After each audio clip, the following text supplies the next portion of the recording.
Olá, meu nome é Pablo Vilaça, eu sou crítico de cinema e diretor do portal Cinema em Cena. E eu queria discutir hoje rapidamente a questão dos 48 quadros por segundo. O Peter Jackson vai lançar agora no final do ano Hobbit usando esse novo frame rate, né, 48 frames por segundo. E eu queria tentar explicar um pouco por que esse novo frame rate pode representar uma nova, até de certa forma, revolução na maneira como a gente enxerga cinema. Para falar sobre isso, é inevitável explicar um pouquinho sobre como funciona o mecanismo de visão, porque a questão dos frame rates está diretamente relacionada a isso. Falando rapidamente, a gente enxerga por quê? Porque a luz é captada por células específicas na retina, essa visão é formada, as imagens, as informações saem pelo nervo óptico no fundo do olho e chegam até a região occipital da cabeça, que processa a visão e a gente enxerga. Por isso que em alguns casos alguém pode ficar cego, por exemplo, depois de ter um AVC na região occipital, e ficar cego mesmo não tendo tido qualquer tipo de lesão no globo ocular, na retina, etc. Porque essa é a parte do cérebro que processa as imagens.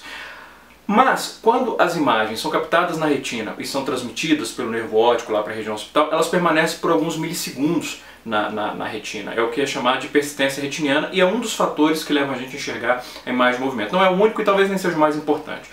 Existe um outro fenômeno chamado de fenômeno ou efeito Phi, que foi determinado por foi identificado por dois acadêmicos sensacionais, dois pesquisadores sensacionais, o Max Wertheimer e o Hugo Mustenberg, no início do século XX, mas para o propósito dos frame rates, o efeito Phi não é tão importante, o mais importante é a persistência retiniana.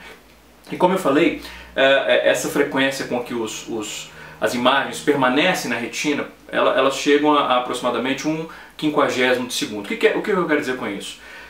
Bom, para isso eu vou precisar da ajuda da minha chave de fenda sônica, né? Então, o que eu quero dizer é que se eu penso, por exemplo, a luz dessa lanterna numa frequência de, sei lá, 20 vezes por segundo, vocês vão ver 20 vezes a luzinha piscando. 30, 40. Quando eu começo a chegar a 50 piscadas por segundo, vocês vão constatar duas coisas. Primeiro, que eu sou tremendamente nerd. E segundo, que vocês não vão mais conseguir enxergar as piscadas individuais da chave de fenda sônica. Vocês vão ver a luz verde constantemente acesa. Por quê? Porque a gente atingiu esse limiar de 1/50 por segundo. Então a gente deixa de ser capaz de identificar os pulsos individuais de luz. E é por isso que o cinema, logo cedo, foi estabelecido, com o cinema sonoro, o frame rate de 24 quadros por segundo. E aí você pergunta, poxa, mas 24 é metade de 50, por que a gente vê as imagens em movimento? Porque no projetor, cada frame é exibido duas vezes.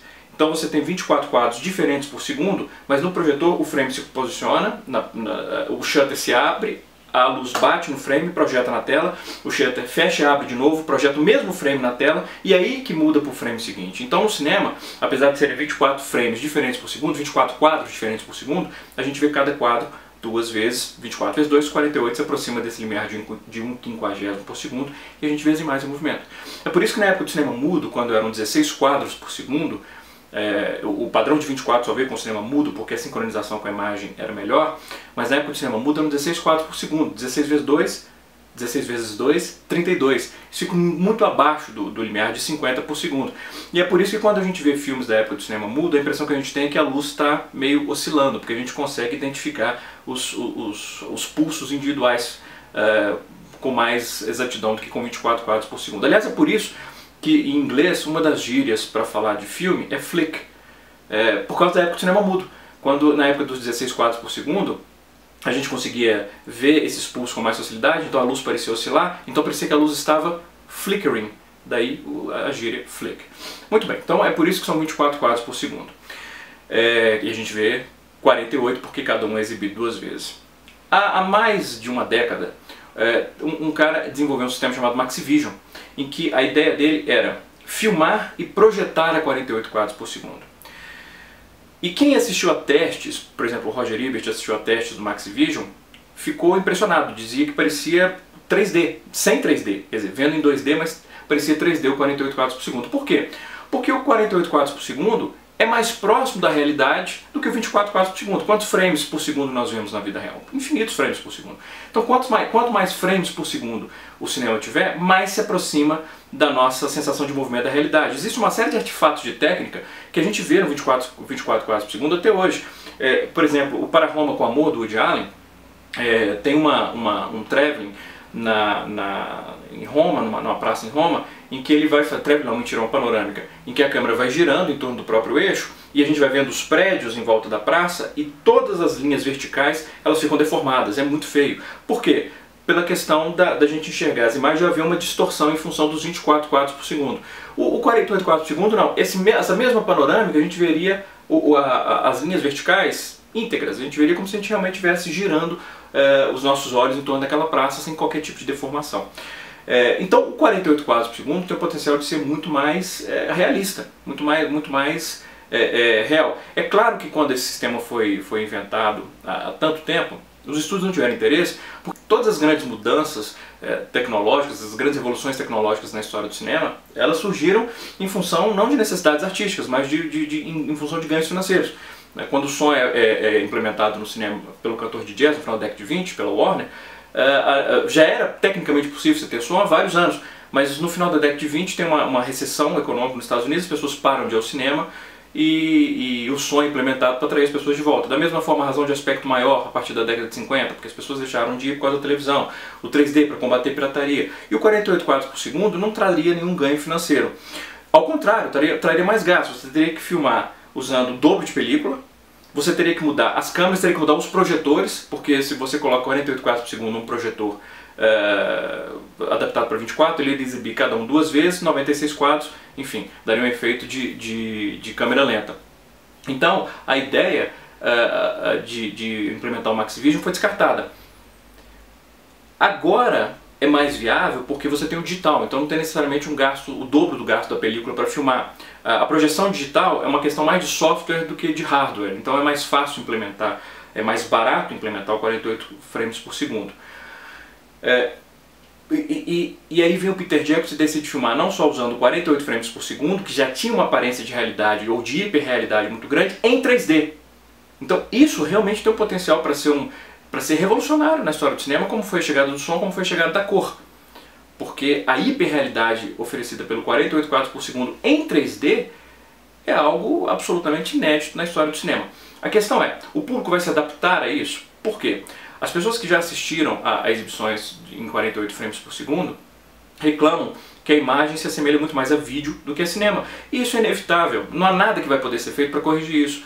E isso tem a ver com o nosso hábito de assistir cinema e televisão e vídeo. No cinema o padrão é 24 quadros por segundo, no vídeo se aproxima a 30, 29, cacetada, 30 quadros por segundo. Então é claro que a textura, o movimento, a suavidade, entre aspas, da imagem em 48 quadros vai se assemelhar mais a vídeo do que a cinema. Então vai parecer mais com o cinema, com o vídeo. A questão é, o que a gente ganha e o que a gente perde com isso? A gente vai perder essa textura clássica do cinema. Mas essa hiperrealidade, esse hiperrealismo, esse fluxo de imagens, essa suavização da imagem, principalmente, por exemplo, com câmeras em movimento, como eu descrevi o problema em Roma com Amor, Para Roma com Amor. Uma coisa representa um ganho óbvio, a outra é uma perda que tem a ver com o nosso costume com a imagem cinematográfica. É uma questão de costume. Não tem como eu dizer para vocês que o público vai aceitar isso ou não, porque vai depender da resistência à nova textura da imagem. Agora, que o potencial para ser revolucionário, 48 quadros por segundo, pela própria maneira como isso lida com a nossa fisiologia de enxergar, isso é inquestionável. Eu particularmente estou muito curioso, não só pelo 48 frames por segundo, mas principalmente pela reação do público a isso e a evolução da linguagem do cinema usando essa nova tecnologia. Eu acho que pode ser algo realmente, a gente pode estar testemunhando uma nova revolução no cinema. Muito curioso. Se você achou as informações, enfim, relevantes, passa para frente. Porque, assim como na questão do grão, que eu vejo muita gente reclamando do grão grosso, por exemplo, na época que lançaram o Blu-ray do Cisne Negro, falando, porque o grão é grosso, que coisa feia, a masterização do Blu-ray foi mal feita, quer dizer, a pessoa está falando de grão grosso sem entender o que é o grão, por que o grão é mais grosso no Cisne Negro. Muita gente, eu tenho observado falando sobre a questão dos 48 quadros por segundo e como a imagem é ruim, ou a vídeo e tal, sem entender exatamente por que o que a gente ganha e o que a gente perde. Então, se você achar relevante, passe esse vídeo para frente, curta, enfim, assine o canal, esse tipo de coisa, propaganda, né? Enfim. Então é isso. Um grande abraço, bons filmes.